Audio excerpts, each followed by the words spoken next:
we don't have this thing. Yeah.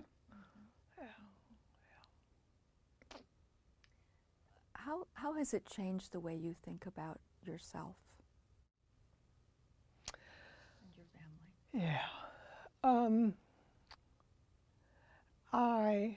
I have always had a sense of being a very capable person, just a very capable person, and not really had to go through my limitations before I consider something. And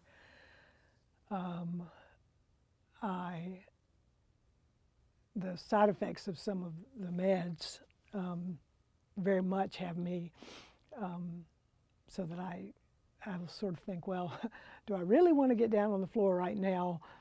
Because it's not real easy getting down and up because of joint pain, for instance. And that is a change for you.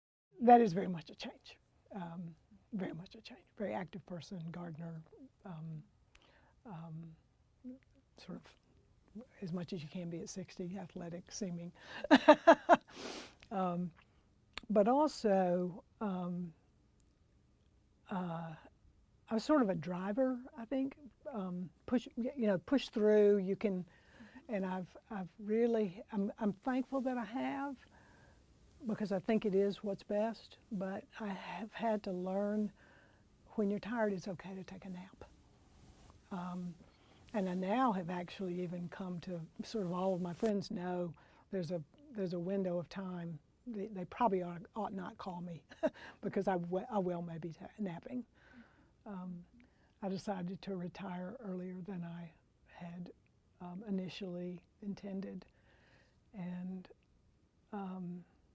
that was really a whole lot of mental assessment, I guess, of if your time on Earth is limited, how do you want to spend that time? And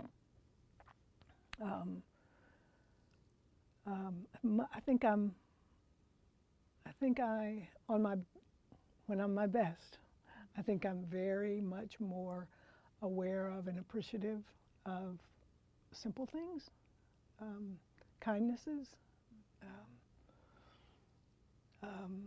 When I'm my worst, I've gotten too far ahead, thinking, what if?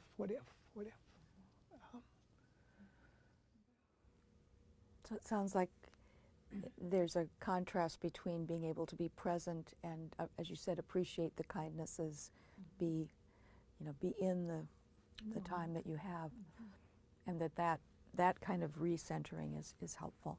Yeah, it is, and it is not. Oh, good! It's 9 a.m. I've recentered, and all will be well for the day. It's all day long.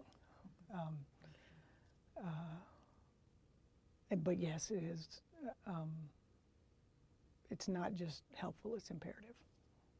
A good story is after. It was before this most recent metastasis. I think enough time had passed that I was getting to a place of saying, okay, this is my new normal. I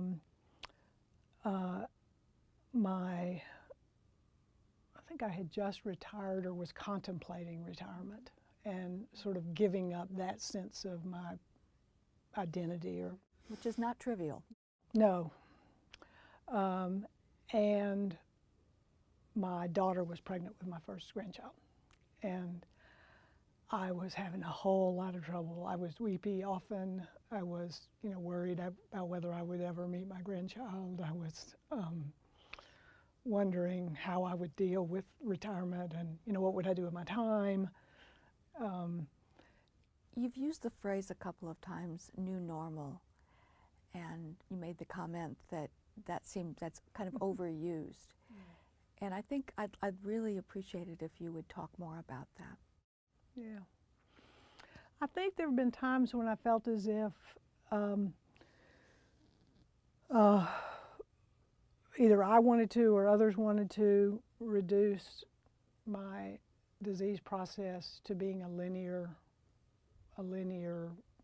thing of, and I guess linear in this instance might be downhill, but and I hear the phrase, you know, you need to accept your new normal or live into your new normal. And I think I spoke positively a minute ago about coming to learn that if I was tired, I needed to take a nap.